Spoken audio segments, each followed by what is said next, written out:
Mi nombre es Valentina, y durante 35 años trabajé como enfermera en el Hospital General de la ciudad. Nunca imaginé que mi propia familia me traicionaría de la manera más despiadada posible, robándome no solo mi herencia, sino también la memoria de mi querido abuelo Joaquín. Todo comenzó hace 6 meses, cuando mi abuelo falleció a los 89 años. Joaquín Martínez había sido un hombre trabajador toda su vida, propietario de una pequeña empresa de construcción, que había logrado prosperar con los años. Su casa, ubicada en el centro de la ciudad, valía más de 200.000 euros y tenía ahorros considerables en el banco. Pero lo más importante para mí no era el dinero, sino que él siempre me había prometido que yo sería su heredera principal. Desde pequeña, fui la única nieta que se preocupó genuinamente por él. Cuando mis padres murieron en un accidente de tráfico cuando yo tenía 20 años, el abuelo Joaquín se convirtió en mi única familia real. Mis tíos, Roberto y Carmen, apenas lo visitaban, excepto cuando necesitaban dinero prestado. Yo, en cambio, iba a verlo todos los fines de semana. Lo llevaba al médico, hacía sus compras y me aseguré de que tuviera compañía durante sus últimos años. El día del funeral, mis tíos actuaron como dolientes perfectos, llorando lágrimas de cocodrilo y hablando de lo mucho que amaban a papá. Pero yo sabía la verdad. Durante los últimos 5 años, cuando el abuelo comenzó a mostrar signos de deterioro cognitivo leve, ellos apenas aparecieron por su casa. Solo yo estuve ahí, cuidándolo y asegurándome de que recibiera la atención médica que necesitaba. 3 días después del funeral, Roberto me llamó para una reunión familiar. Su voz sonaba extrañamente formal, casi fría. Me citó en su oficina, un pequeño despacho que tenía en el centro de la ciudad donde trabajaba como contable. Cuando llegué, encontré a Roberto y Carmen sentados detrás de un escritorio, con una expresión seria que me puso inmediatamente en alerta. Carmen fue la primera en hablar, con una sonrisa falsa que no llegaba a sus ojos. Me dijo que habían encontrado el testamento de nuestro abuelo entre sus papeles y que, lamentablemente, las cosas no eran como yo esperaba. Roberto sacó entonces un documento de una carpeta manila y lo deslizó sobre el escritorio hacia mí. Cuando comencé a leer, sentí como si el suelo se abriera bajo mis pies. Según ese testamento, fechado apenas 6 meses antes de la muerte del abuelo, él había decidido dividir toda su herencia entre Roberto y Carmen a partes iguales. A mí me dejaba únicamente 5.000 euros y algunos objetos personales sin valor. La razón que daba el documento era que consideraba que sus hijos necesitaban más ayuda económica que yo, ya que tenían familias numerosas que mantener. No podía creerlo. Le grité a Roberto que eso era imposible, que el abuelo siempre me había dicho que yo sería su heredera principal. Él me miró con desprecio y me dijo que tal vez el abuelo había cambiado de opinión al ver cómo yo lo había descuidado en sus últimos meses. Esa mentira me dolió más que cualquier golpe físico. Carmen añadió con voz melosa que entendían mi decepción, pero que debía aceptar la realidad. El testamento estaba firmado por el abuelo en presencia de 2 testigos, un proceso completamente legal. Roberto me mostró las firmas, aparentemente auténticas, y me explicó que ya habían comenzado los trámites legales para ejecutar la herencia. Salí de esa oficina temblando de rabia y dolor, pero más que nada tenía la certeza absoluta de que algo estaba terriblemente mal. Conocía a mi abuelo mejor que nadie y sabía que jamás me habría traicionado de esa manera. Durante las siguientes semanas traté de hablar con mis tíos varias veces, suplicándoles que reconsideraran la situación, pero ellos mantuvieron su posición. Roberto llegó al punto de decirme que si no aceptaba el testamento tal como estaba, ellos procederían con los trámites legales y yo no vería ni un euro. Carmen, por su parte, comenzó a evitarme por completo, cruzando la calle cuando me veía venir. Era como si hubiera perdido no solo mi herencia, sino también a toda mi familia. Durante un mes entero, viví en un estado de depresión profunda. Apenas podía concentrarme en mi trabajo en el hospital, y mis colegas comenzaron a preocuparse por mí. Fue mi amiga Laura, una abogada que trabajaba en el departamento legal del hospital, quien me convenció de que no me rindiera. Laura me dijo que aunque el testamento pareciera legal en superficie,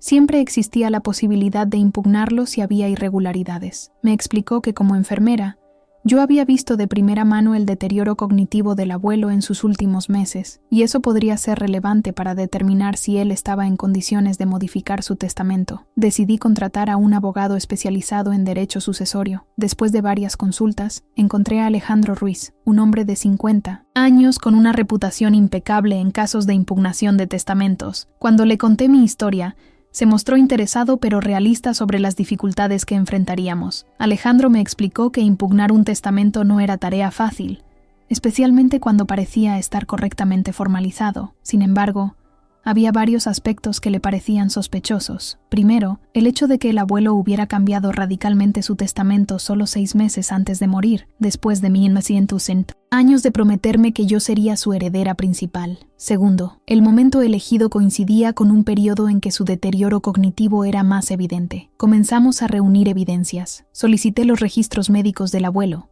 que mostraban claramente su declive cognitivo durante el último año de vida. También recopilé testimonios de vecinos, amigos y personal médico que podían atestiguar sobre mi dedicación hacia él y sobre las pocas veces que mis tíos lo visitaban. Pero la evidencia más importante vino de una fuente inesperada. La señora Esperanza, una vecina de 80 años que vivía al lado de la casa del abuelo, me contactó 3 meses después del funeral. Me dijo que había algo que quería contarme sobre el día en que supuestamente se había firmado el Nuevo Testamento. Esperanza recordaba ese día perfectamente porque había sido el cumpleaños de su nieta. Según ella, ese día había visto llegar a Roberto y Carmen a la casa del abuelo alrededor de las 2 de la tarde. Lo extraño era que se habían quedado hasta muy tarde, cosa inusual en ellos. Pero lo más importante era que había visto al abuelo Joaquín salir de su casa esa mañana para ir al médico, y no había regresado hasta las 7 de la tarde. Si el testamento había sido firmado a las 4 de la tarde según la fecha y hora que aparecían en el documento, era imposible que el abuelo hubiera estado presente. Esperanza estaba dispuesta a testificar bajo juramento sobre lo que había visto. Con esta nueva información, Alejandro decidió que teníamos bases sólidas para impugnar el testamento. Presentamos una demanda formal ante el juzgado de primera instancia,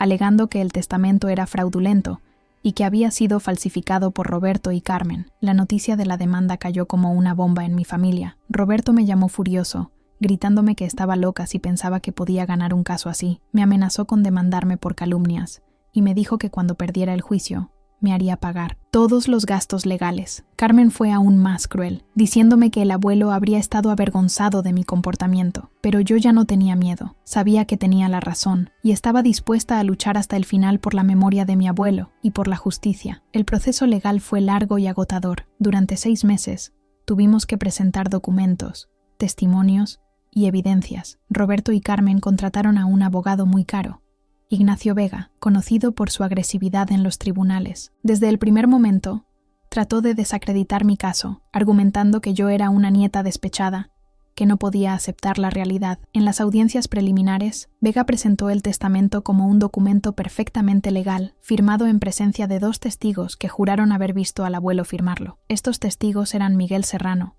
un empleado de la oficina de Roberto, y Patricia Jiménez, una secretaria que trabajaba en el mismo edificio. Tanto Miguel como Patricia mantuvieron su versión bajo juramento, describiendo detalladamente cómo el abuelo había llegado a la oficina, había leído el testamento cuidadosamente y lo había firmado sin mostrar signos de confusión o deterioro mental. Sus testimonios parecían sólidos y convincentes. Durante esos meses, mi vida se convirtió en un infierno.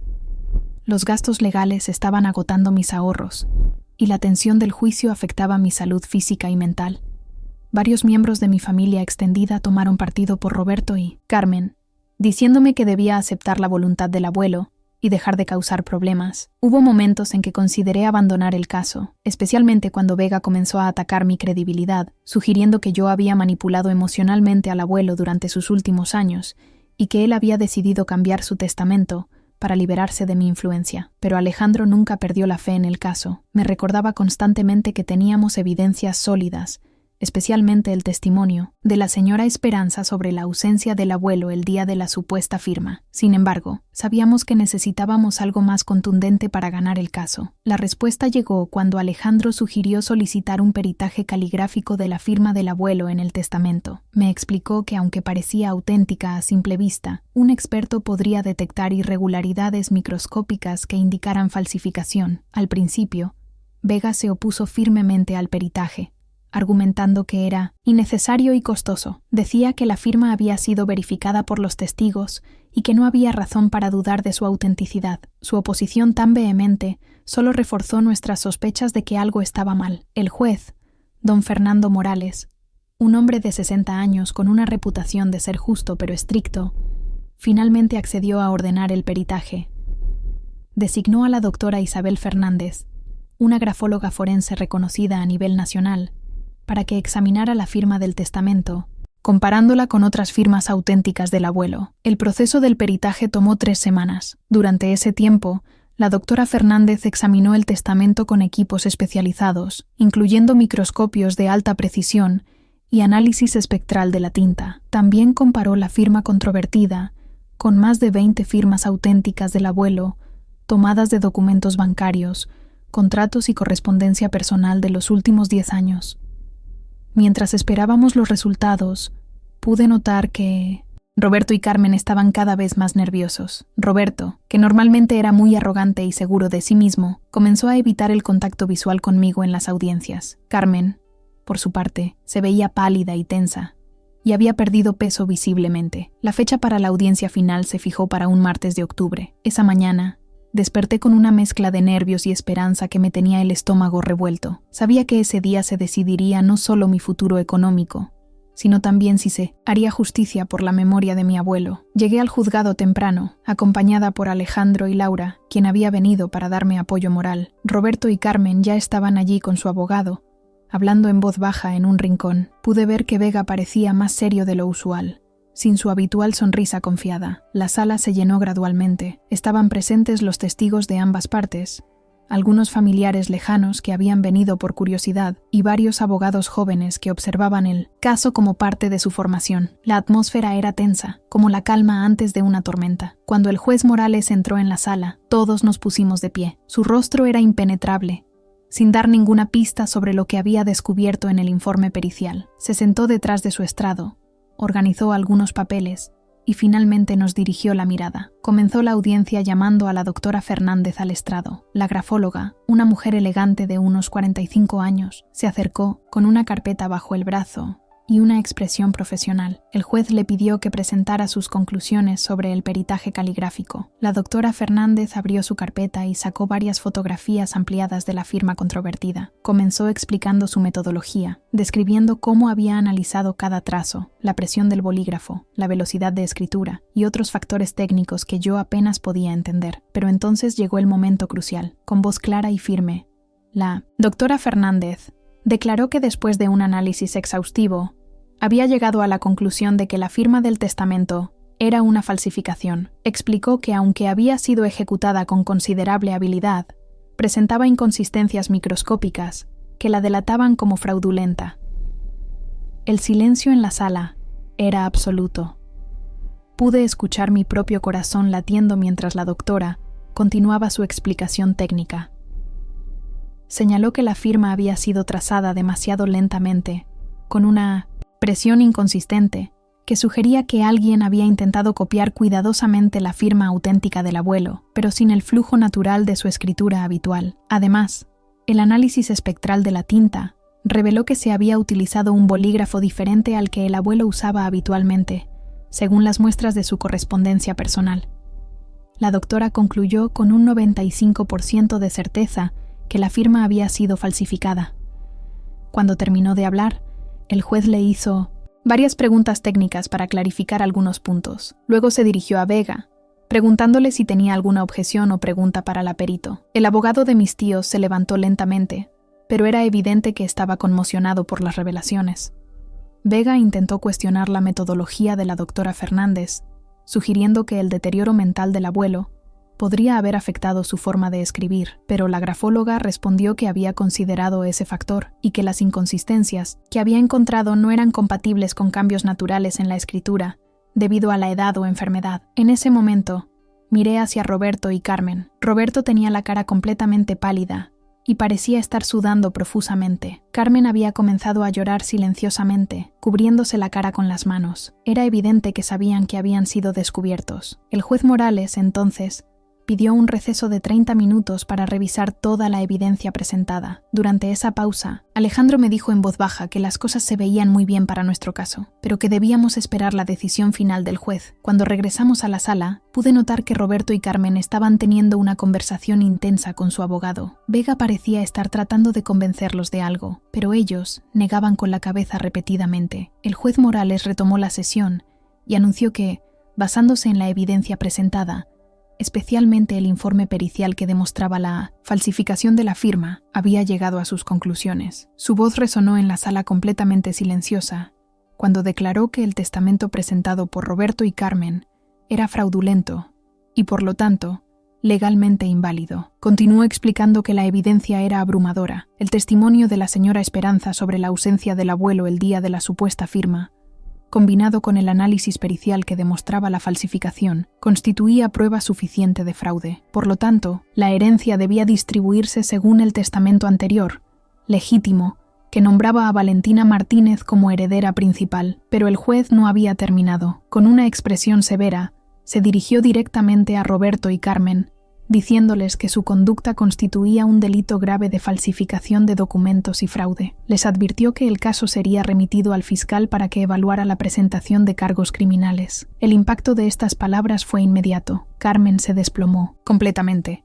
sollozando incontrolablemente. Roberto trató de mantener la compostura, pero sus manos temblaban visiblemente. Varios familiares que habían venido a apoyarlos se levantaron y salieron de la sala, claramente avergonzados por la situación. Vega pidió clemencia, argumentando que sus clientes estaban atravesando un momento difícil tras la muerte de su padre y que habían actuado impulsivamente, pero el juez fue inflexible, señalando que la falsificación de un testamento era un delito grave que no podía ser excusado por circunstancias emocionales. Cuando el juez anunció el final de la audiencia, me quedé sentada por un momento, casi incapaz de procesar completamente lo que había sucedido. Después de meses de lucha, dolor y humillación, finalmente se había hecho justicia. No solo había recuperado mi herencia legítima, sino que también había vindicado la memoria de mi abuelo. Alejandro me felicitó calurosamente, diciéndome que había sido uno de los casos más satisfactorios de su carrera. Laura, que había estado llorando de alegría, me abrazó fuertemente, pero lo que más me emocionó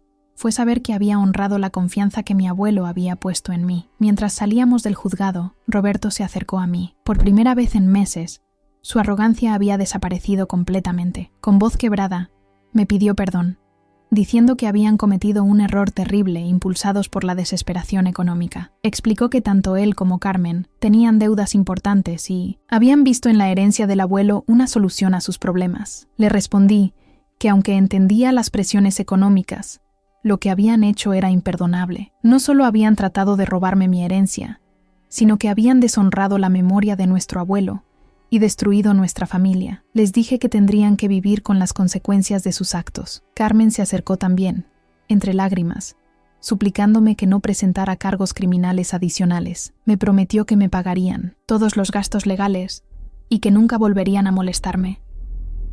Pero yo sabía que esa decisión ya no estaba en mis manos. El fiscal decidiría si procedía con cargos criminales. Los días siguientes fueron una mezcla de alivio y tristeza. Por un lado, había ganado el caso y recuperado mi herencia legítima. La casa del abuelo, sus ahorros y sus propiedades ahora me pertenecían legalmente. Pero por otro lado, había perdido a mi familia de manera definitiva. Roberto y Carmen se convirtieron en extraños.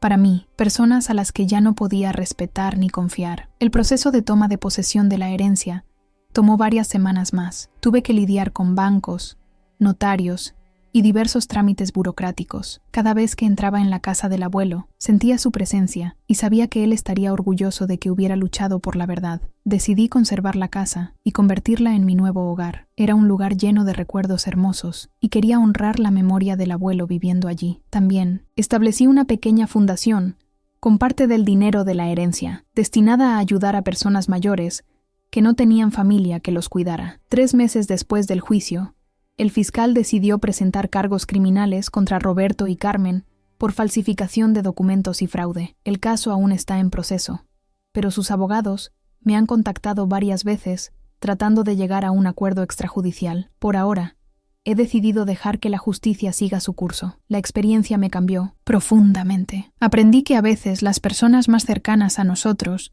son capaces de las traiciones más crueles, pero también que la verdad siempre encuentra una manera de salir a la luz. Mi abuelo Joaquín me enseñó que la integridad y la honestidad son valores que nunca se deben comprometer, y estoy agradecida de haber tenido la fortaleza para luchar por esos principios. Hoy, mientras escribo esta historia desde la sala de estar de la casa de mi abuelo, rodeada de sus libros y fotografías. Siento paz por primera vez en mucho tiempo. La justicia prevaleció, la verdad se reveló, y aunque perdí una familia, gané algo más valioso, la certeza de que hice lo correcto y honré la memoria de la persona que más amé en este mundo. Pero la historia no terminó ahí. 2 semanas después del veredicto, cuando ya había comenzado a instalarme en la casa del abuelo, recibí una llamada inesperada que cambiaría todo una vez más. Era de Miguel Serrano, uno de los falsos testigos que había jurado haber visto firmar el testamento fraudulento al abuelo. Su voz al teléfono sonaba nerviosa y quebrada. Me dijo que necesitaba hablar conmigo urgentemente, que tenía algo importante que confesarme. Al principio pensé que era otra trampa de Roberto, pero algo en su tono me convenció de que estaba genuinamente arrepentido. Accedí a encontrarme con él en un café neutral, acompañada por Alejandro por precaución. Miguel llegó con aspecto demacrado. Había perdido peso y tenía ojeras profundas. Parecía un hombre atormentado por la culpa, sin rodeos. Miguel me confesó toda la verdad. Roberto lo había presionado durante meses para que testificara falsamente, prometiéndole una suma importante de dinero y amenazándolo con despedirlo de su trabajo. Miguel tenía una hija con necesidades especiales que requería tratamientos médicos costosos y se había sentido sin opciones, pero lo que me reveló después fue aún más impactante. Miguel me contó que él había sido quien realmente falsificó la firma del abuelo. Roberto le había proporcionado varias muestras de la escritura del abuelo y le había ordenado practicar hasta perfeccionarla. Miguel tenía cierta habilidad para la caligrafía, algo que Roberto había descubierto años atrás. La confesión de Miguel fue grabada por Alejandro con su consentimiento, proporcionándonos evidencia adicional del fraude. Pero Miguel tenía más que contarnos. Me dijo que Patricia Jiménez, la otra testigo falsa, también había sido chantajeada por Roberto, quien había descubierto que ella estaba robando pequeñas cantidades de dinero de la oficina donde trabajaba. Con esta nueva evidencia, Alejandro contactó inmediatamente al fiscal encargado del caso criminal. La confesión de Miguel no solo confirmaba lo que ya sabíamos, sino que revelaba el alcance completo de la conspiración orquestada por Roberto. Durante los días siguientes, Patricia también se acercó para confesar su participación en el fraude. Resultó que tanto ella como Miguel habían estado viviendo con una culpa terrible desde el juicio, especialmente después de ver cómo yo había luchado con tanta dignidad por la verdad. El fiscal decidió utilizar las confesiones de Miguel y Patricia como evidencia clave en el caso criminal contra Roberto y Carmen. A cambio de su cooperación completa, les ofreció inmunidad parcial, aunque ambos tendrían que realizar servicio comunitario y pagar multas por su participación en el fraude. Mientras tanto, Roberto y Carmen intentaron desesperadamente evitar el juicio criminal. Su nuevo abogado, después de que Vega se retirara del caso por razones éticas, les aconsejó que buscaran un acuerdo con la fiscalía, pero el fiscal, el doctor Antonio Mendoza, un hombre de principios firmes, se negó a negociar. La situación se complicó aún más cuando descubrimos que Roberto y Carmen habían estado planeando el fraude durante más de un año antes de la muerte del abuelo.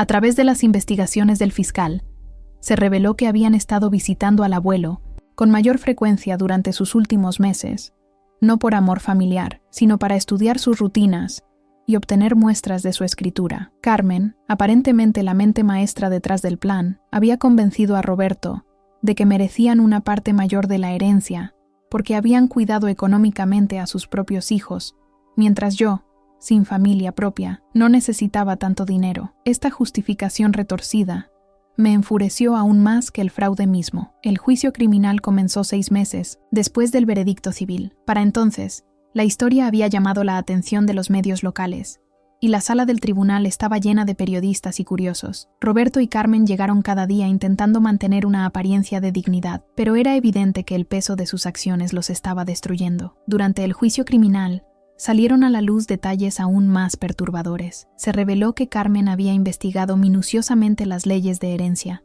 buscando la manera más efectiva de defraudarme. Había consultado varios libros de derecho en la biblioteca pública y había hecho preguntas aparentemente inocentes a conocidos abogados sobre procedimientos testamentarios. Roberto, por su parte, había utilizado sus conocimientos como contable para calcular exactamente cuánto dinero podrían obtener del fraude y cómo podrían explicar sus nuevas circunstancias económicas sin levantar sospechas. Habían planeado todo meticulosamente, excepto el hecho de que yo lucharía tan ferozmente por la verdad. El testimonio más devastador vino de la doctora Isabel Fernández, quien presentó evidencia adicional que había descubierto en su análisis. No solo había detectado la falsificación de la firma, sino que también había encontrado rastros microscópicos de corrector líquido en el documento, sugiriendo que habían hecho varias modificaciones antes de llegar a la versión final. Además, el análisis de la tinta reveló que el testamento había sido escrito con al menos 3 bolígrafos diferentes en momentos distintos, indicando que habían trabajado en el documento durante varios días o semanas. Esta evidencia demostraba premeditación, lo que agravaba significativamente los cargos. Durante su testimonio, Roberto intentó minimizar su participación, culpando principalmente a Carmen por idear el plan, pero Miguel y Patricia testificaron que él había sido quien los había contactado y presionado para participar en el fraude. Sus intentos de echar la culpa a otros solo empeoraron su situación legal. Carmen, por el contrario, se derrumbó completamente bajo el interrogatorio del fiscal. Entre sollozos, admitió su culpabilidad, pero trató de justificar sus acciones diciendo que había actuado por desesperación económica. Explicó que su esposo había perdido el trabajo y que tenían hipotecas y préstamos que no podían pagar. El fiscal, sin embargo, fue implacable en su presentación. Demostró que Roberto y Carmen habían tenido múltiples oportunidades de buscar ayuda económica legítima del abuelo, quien nunca les había negado dinero cuando se lo habían pedido. En lugar de eso, habían elegido el camino del fraude y la traición. Durante el juicio, también testifiqué sobre el impacto emocional que el fraude había tenido en mi vida. Describí los meses de angustia, depresión y pérdida de fe en mi familia. Expliqué cómo había tenido que usar todos mis ahorros para costear los gastos legales y cómo la traición de mis tíos había afectado mi capacidad de confiar en las personas. El juez del caso criminal, la doctora María Valentina Soto, una magistrada conocida por su firmeza en casos de fraude, escuchó todos los testimonios con atención meticulosa. Durante las sesiones, su expresión reflejaba claramente su disgusto por la conducta de Roberto y Carmen. Uno de los momentos más emotivos del juicio fue cuando se presentaron grabaciones de conversaciones telefónicas que Roberto había tenido con Carmen durante los meses posteriores al veredicto civil. En estas grabaciones, interceptadas legalmente como parte de la investigación, se podía escuchar a Roberto diciendo que esperaba que yo no pudiera probar el fraude y que si ganaban, podrían deshacerse del problema de Valentina para siempre. Carmen respondía en esas grabaciones que se sentía mal por lo que habían hecho, pero Roberto la tranquilizaba diciéndole que yo era una solterona amargada, que se merecía lo que le estaba pasando. Escuchar esas palabras crueles me dolió profundamente, pero también reforzó mi convicción de que había tomado la decisión correcta al luchar contra ellos. El fiscal utilizó estas grabaciones como evidencia de la falta de remordimiento de Roberto y su desprecio hacia mí. Argumentó que Roberto no solo había cometido fraude, sino que había mostrado una crueldad deliberada al intentar destruir emocionalmente a su propia sobrina. La defensa de Roberto y Carmen intentó varias estrategias desesperadas.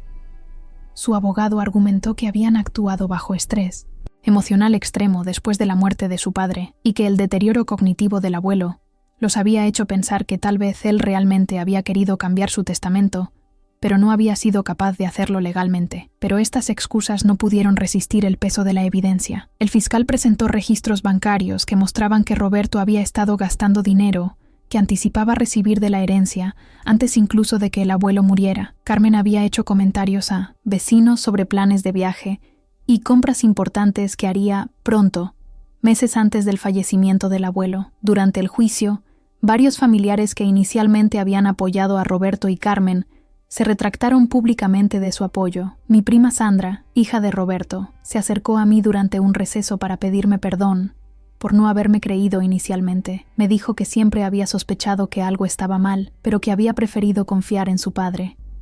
Sandra me reveló que su padre había estado comportándose extrañamente durante los meses previos a la muerte del abuelo, haciendo preguntas inusuales sobre los hábitos del abuelo y mostrando un interés repentino en visitarlo que nunca había demostrado antes. Ella había pensado que finalmente estaba madurando y valorando la familia, pero ahora entendía las verdaderas motivaciones. El testimonio de Sandra fue particularmente dañino para Roberto, porque venía de su propia hija. Ella testificó que había visto a su padre practicando firmas en casa, pero que él le había dicho que era para un proyecto de trabajo. También recordaba haber visto documentos relacionados con leyes de herencia en el escritorio de su padre meses antes de la muerte del abuelo. Mientras el juicio continuaba, comencé a recibir apoyo inesperado de la comunidad. La historia había resonado con muchas personas que habían enfrentado traiciones familiares similares. Recibí cartas y mensajes de apoyo de personas que me felicitaban por mi valentía y perseverancia. El director del hospital donde trabajaba me ofreció tiempo libre adicional para lidiar con el juicio, y mis colegas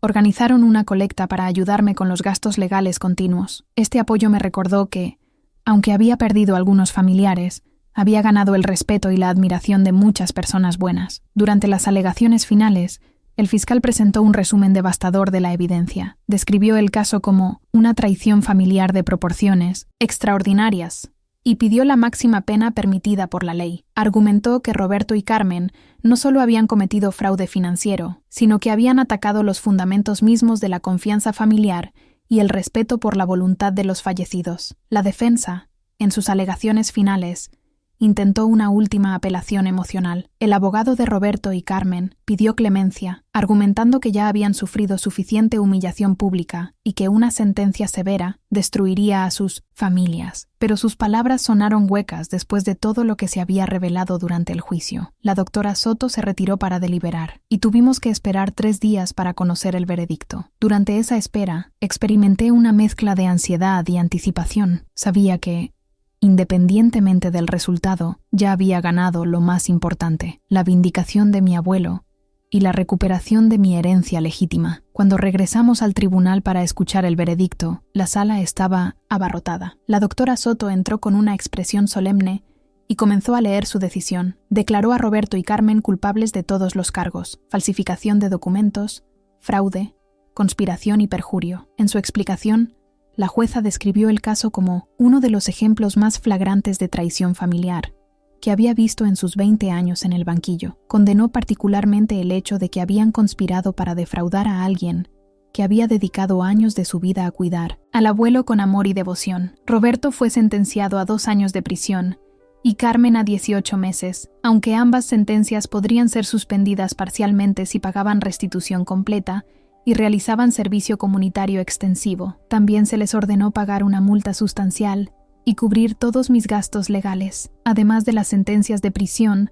la jueza ordenó que Roberto y Carmen me pagaran daños adicionales por el sufrimiento emocional que habían causado. La cantidad era significativa, reflejando la gravedad de su traición y el impacto que había tenido en mi vida. Cuando la jueza terminó de leer la sentencia, Roberto y Carmen se abrazaron llorando. Sus familias, que habían estado presentes durante todo el juicio, también lloraban. Aunque seguía sintiendo dolor por la traición, también sentí una pequeña punzada de tristeza al ver a mi familia destruida de esta manera. Después del veredicto, varios periodistas me pidieron entrevistas, pero decidí mantener mi privacidad. No quería que el caso se convirtiera en un circo mediático. Sin embargo, sí hice una breve declaración, agradeciendo al sistema judicial por hacer justicia y esperando que mi caso sirviera como advertencia a otros que pudieran estar considerando traicionar a sus familias. En los meses siguientes, Roberto y Carmen comenzaron a cumplir sus sentencias. Roberto fue a prisión, aunque con la posibilidad de libertad condicional después de 12 meses,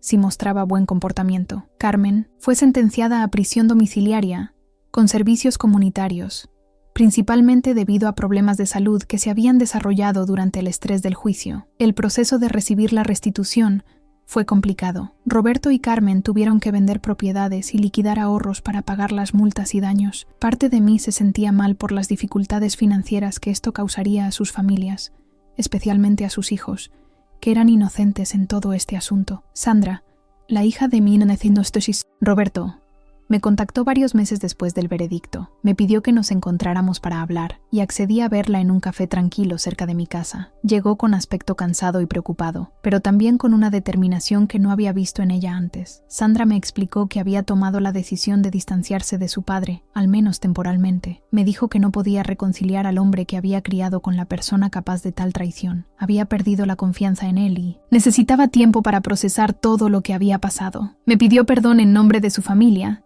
y expresó su admiración por mi coraje al luchar por la verdad. Me dijo que esperaba que algún día pudiéramos reconstruir algún tipo de relación familiar, pero que entendía si yo no estaba interesada. Su honestidad y vulnerabilidad me conmovieron profundamente. Le respondí que no la culpaba por las acciones de su padre y que apreciaba su valentía al buscarme. Le dije que necesitaba tiempo para sanar, pero que no cerraba completamente la puerta a una posible reconciliación en el futuro. Sin embargo, dejé claro que cualquier relación futura tendría que basarse en la honestidad completa y el reconocimiento de lo que había ocurrido. Durante este periodo, también desarrollé una relación más profunda con la señora Esperanza, la vecina que había sido testigo clave en mi caso. Ella se había convertido en una especie de figura maternal para mí, ofreciéndome sabiduría y apoyo durante los momentos más difíciles. Esperanza me contó más historias sobre mi abuelo que no conocía, incluyendo actos de generosidad que había hecho en secreto durante años. Me dijo que él a menudo ayudaba a vecinos con dificultades financieras, pagando facturas médicas o ayudando con gastos escolares sin que nadie lo supiera. Estas historias reforzaron mi convicción de que había hecho lo correcto al luchar por su memoria. También me reveló que mi abuelo le había mencionado varias veces lo orgulloso que estaba de mí y cómo planeaba asegurarse de que yo fuera cuidada después de su muerte. Esperanza me dijo que él había expresado preocupación por Roberto y Carmen, diciendo que los amaba, pero que no confiaba en su juicio financiero. Un año después del veredicto criminal, decidí hacer algunos cambios importantes en mi vida. Dejé mi trabajo en el hospital y utilicé parte de la herencia para establecer una consultoría de cuidado de ancianos, ayudando a familias a navegar las complejidades del cuidado de personas mayores. Quería honrar la memoria de mi abuelo, ayudando a otros en situaciones similares. También expandí la fundación que había establecido, creando un programa que proporcionaba servicios legales gratuitos a personas mayores que sospechaban que estaban siendo víctimas de fraude familiar. Sabía por experiencia propia lo devastador que podía ser este tipo de traición y quería ayudar a otros a obtener justicia. El trabajo con la fundación me puso en contacto con muchas personas que habían enfrentado situaciones similares a la mía. Descubrí que el fraude testamentario era más común de lo que había imaginado y que muchas víctimas no tenían los recursos para luchar por la justicia. Esto me motivó a trabajar aún más duro para expandir los servicios de la fundación. Durante este tiempo, también comencé a escribir sobre mi experiencia. Inicialmente era solo una forma de procesar mis emociones, pero gradualmente se convirtió en un libro que esperaba pudiera ayudar a otros. Quería que las personas entendieran que era posible luchar contra la injusticia, incluso cuando venía de la propia familia. 2 años después del veredicto, Roberto fue liberado de prisión después de cumplir 14 meses de su sentencia. Carmen había completado su prisión domiciliaria y servicio comunitario. Aunque habían pagado la mayor parte de la restitución ordenada por el tribunal, las consecuencias de sus acciones continuaban afectando sus vidas.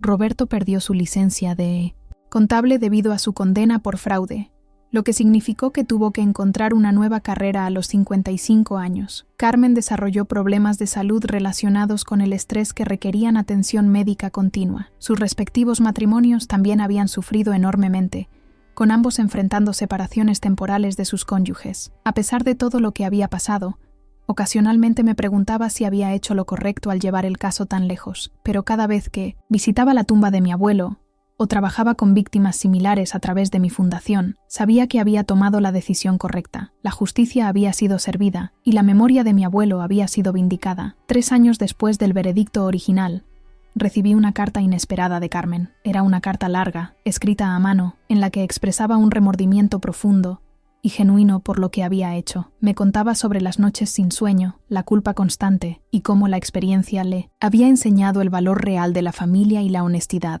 Carmen me pidió perdón no solo por el fraude, sino por todos los años en que había descuidado al abuelo y me había dejado sola con la responsabilidad de cuidarlo. Reconocía que yo había sido la nieta devota que ellos nunca habían sido y que merecía la herencia que habían tratado de robarme. La carta terminaba con una invitación a encontrarnos, no para pedir clemencia o favores, sino simplemente para que ella pudiera expresar su arrepentimiento en persona. Después de mucha reflexión, decidí aceptar su invitación, no por ella, sino por mi propia necesidad de cerrar completamente este capítulo de mi vida. Nos encontramos en el mismo café, donde años antes había conocido a Miguel Serrano. Carmen llegó puntual, vestida simplemente y con una apariencia que reflejaba los años de estrés que había vivido. Se veía genuinamente arrepentida y humilde, muy diferente de la mujer arrogante que había conocido durante el fraude. Durante nuestra conversación, Carmen me explicó en detalle cómo había planeado y ejecutado el fraude. Me pidió perdón repetidamente y me aseguró que ni un día pasaba sin que se arrepintiera de sus acciones. Me dijo que había perdido no solo dinero y prestigio, sino también el respeto de sus propios hijos y la paz mental. Le respondí que apreciaba su arrepentimiento, pero que el daño causado era irreversible. Le expliqué cómo su traición había afectado mi capacidad de confiar en las personas y cómo había tenido que reconstruir completamente mi concepto de familia. Sin embargo,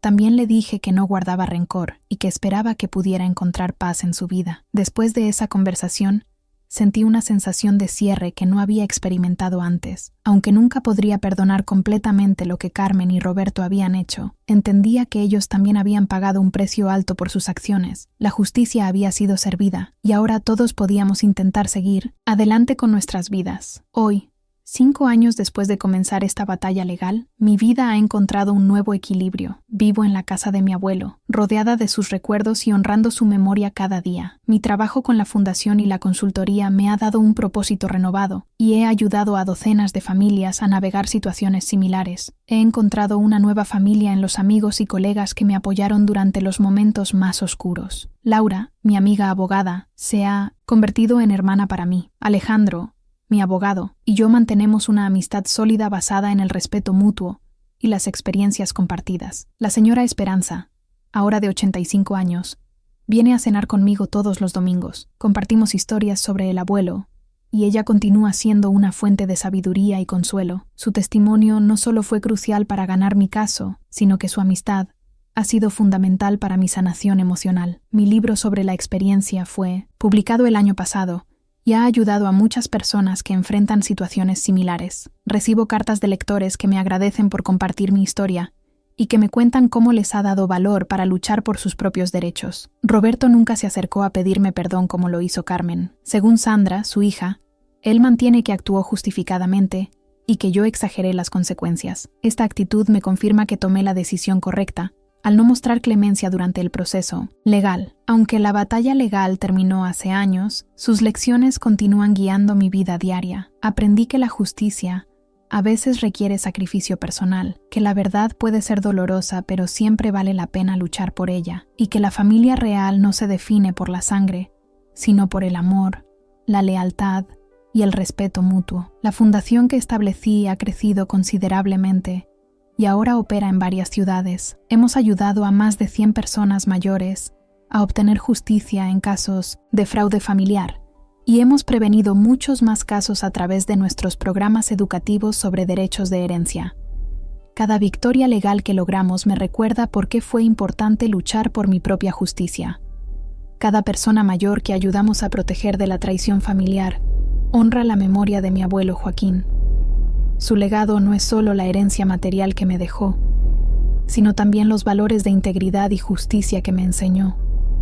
Mirando hacia atrás, puedo decir sin dudas que, aunque el proceso fue doloroso y costoso, tanto emocional como financieramente, fue la decisión correcta. No solo recuperé lo que legítimamente me pertenecía, sino que también envié un mensaje claro de que la traición familiar no quedaría impune. La experiencia me transformó de una persona que evitaba los conflictos en alguien dispuesta a luchar por la justicia, sin importar las consecuencias personales. Me enseñó que a veces debemos estar dispuestos a perder algunas relaciones para preservar nuestra integridad y honrar a quienes realmente nos amaron.